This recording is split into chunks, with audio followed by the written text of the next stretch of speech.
Hello बच्चों, तो स्वागत है आपका अपने YouTube चैनल डिफेंस ब्रिज के अंदर। तो बेटा हमने कल सिग्निफिकेंट फिगर की क्लास कंप्लीट कर ली थी। आज पढ़ेंगे हम राउंड ऑफ। ठीक है, तो आपको सिग्निफिकेंट फिगर की क्लास अच्छे से समझ में आई होगी, तो राउंड ऑफ की भी आपको अच्छे से ही समझ में आएगी। ठीक है, तो बिना किसी देरी के हम स्टार्ट करते हैं राउंड ऑफ। चलो, तो जैसे कि सिग्निफिकेंट फिगर के कुछ रूल्स थे, ऐसे ही हमारे पास राउंड ऑफ के भी कुछ रूल्स हैं। तो आपको अगर सिग्निफिकेंट दो रूल में सीखना है तो प्लीज आप पीछे वाली वीडियो को देखिए जरा।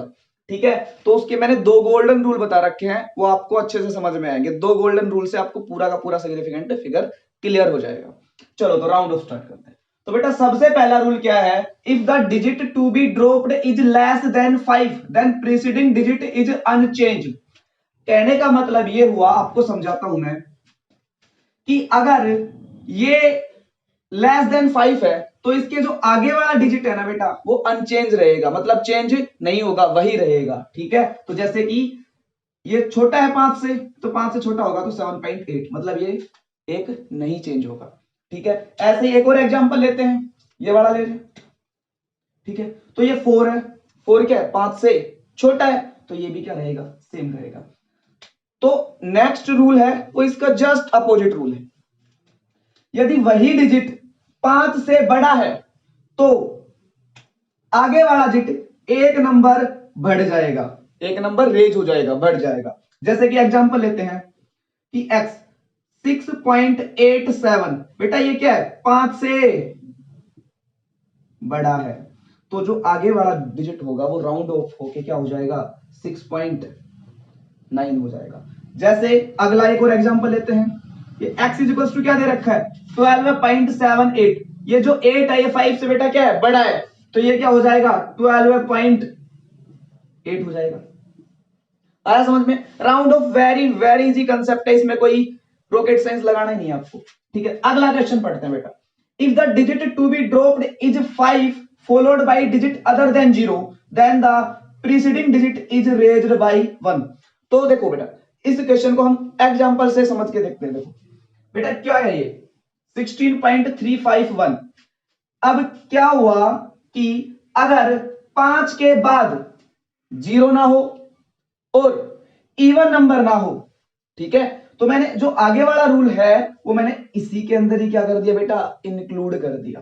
ठीक है, अब देखो 16.351, अगर 5 के बाद 0 ना हो तो ये जो आगे वाला नंबर है वो क्या रहेगा, एक बढ़ जाएगा। तो आगे वाला नंबर बेटा क्या हो जाएगा, बढ़ जाएगा। ठीक है, अब क्या हो जाएगा 16.4। ठीक है, अगर बेटा 0 आ जाता तो ये अनचेंज रहता। ठीक है, आगे देखो एक और, ये क्या 6.758। अब देखो यहां पे 0 नहीं है। ठीक है, अगर यहां पे 0 नहीं है तो ये क्या हो जाएगा, ये वाला नंबर बढ़ जाएगा। 5 से प्रीसीडिंग, प्रीसीडिंग का मतलब होता है पहले, एक बढ़ जाएगा, तो 6.8 हो गया। दूसरी बात, जो बेटा आगे वाला रूल है सेम ऐसा ही है। क्या है, सेम ऐसा ही है जो तीसरा रूल है, कि अगर यहां पे 0 हुआ तो वो क्या रहेगा बेटा, अनचेंज रहेगा, और 5 से आगे इवन हुआ तब भी क्या होगा, ये अनचेंज होगा। ठीक है बेटा, 0 हुआ या इवन हुआ, तो बेटा अगर देखो ये क्या है, ये इवन है, ये क्या है, 0 है, तो ये क्या रहेगा बेटा, अनचेंज रहेगा। तो क्या आ गया ये, ठीक है, वेरी इजी कंसेप्ट है। अब अगले वाला देखो बेटा, ये क्या है, इवन है, और ये भी बेटा क्या है, इवन है, तो क्या होगा, ये सेम रहेगा, बट ये 0 से फॉलो करना चाहिए। ठीक है, ये 0 से फॉलो करना चाहिए। ठीक है, आई बात समझ में? चलो अगला देखते हैं बेटा। If the digit to be dropped is 5 और 5 followed by 0 then digit is raised by 1 if it is odd. अब मेरी बात सुनो, यहां पे तो बेटा क्या था, इवन था, अगर ओड होता तो एक रेज हो जाता। ठीक है, 0 से फॉलो करना चाहिए। ठीक है, 0 से फॉलो करना चाहिए। अगर 0 से फॉलो करने के बाद यहां पे अगर इवन है तो नॉट चेंज। अगर बेटा 0 से फॉलो करेगा और यहां पे ओड है कहां पे, 5 के जस्ट आगे ओड है तभी रेज होगा। बहुत इंपॉर्टेंट है ये, बहुत इंपॉर्टेंट। अगर एग्जाम में पेपर में क्वेश्चन आएगा ना तो इन 2 रूल में से आएगा, ठीक है। जो ये बाकी के 3 रूल है ना ये तो हर बच्चा कर लेगा, ठीक है। जो पेपर में आएगा वो इन रूल से आएगा, ठीक है। तो रूल दोबारा से मैं रिपीट कर रहा हूं बेटा, अगर ये 0 है और आगे वाला नंबर इवन है तो ये चेंज नहीं होगा।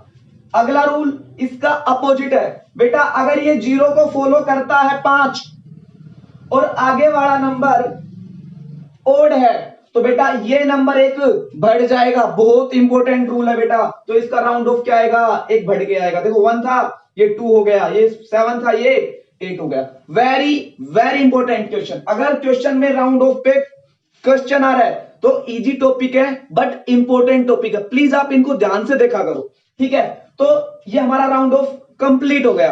अब इसमें थोड़ा सा छोटा सा टॉपिक है राउंड ऑफ के बाद ऑर्डर ऑफ मैग्नीट्यूड। बेटा बहुत इजी चैप्टर है ये टॉपिक है। देखो राउंड ऑफ को एक्चुअली में ऐसे लिखा जाता है m into 10 raise to the power x। m क्या बेटा, नंबर है कोई, और x क्या है, कोई इंटीजर है, ठीक है। बेटा अगर m की वैल्यू बेटा 5 से बड़ी है तो इसमें जो 10 की पावर x है ना ये एक नंबर रेज हो जाएगी, ठीक है, 10 मल्टीपल में आ जाएगी, ठीक है। अगर m की वैल्यू लेस देन 5 है तो बेटा ये क्या रहेगा, 10 raise to the power same रहेगा। जैसे कि एग्जांपल ले लेते हैं, हम मार्कर को चेंज कर लेते हैं, थोड़ा सा दिखाई अच्छे से देखा। स्पीड ऑफ लाइट क्या होती है बेटा, 3 into 10 raise to the power 8 metre per second. अब जो बेटा जो m है ये m क्या होगा, छोटा है 5 से, तो क्या होगा, ये सेम रहेगा 10 raise to the power 8 metre per second, ठीक है। ऐसे ही अगर हमने मास ऑफ इलेक्ट्रॉन ले लिया 9.1 into 10 raise to the power -31 kilogram, ठीक है। तो बेटा ये क्या है, m 9 इज ग्रेटर देन 5, तो बेटा एक क्या हो जाएगा, इंटू में 10 कर देंगे तो 10 raise to the power -31 into 10, तो बेटा पावर 1 है तो क्या हो जाएगा 10 रेज टू द पावर -31 और एक पावर इसमें जुड़ जाएगी तो -31 क्या होगा, माइनस का 30, ठीक है। तो आपको समझ में आया होगा। तो यूनिट एंड डायमेंशन का मेजर पोर्शन इज कंप्लीट। बेटा आगे वाली क्लास के अंदर पढ़ेंगे हम क्या, errors, which is very very important topic for in the point of exam of view, ठीक है। ठीक है बेटा, तो आप प्लीज चैनल को सब्सक्राइब कीजिए ताकि आप हमारी फैमिली का पार्ट बन सके। थैंक यू सो मच, आज के लिए इतना ही काफी है।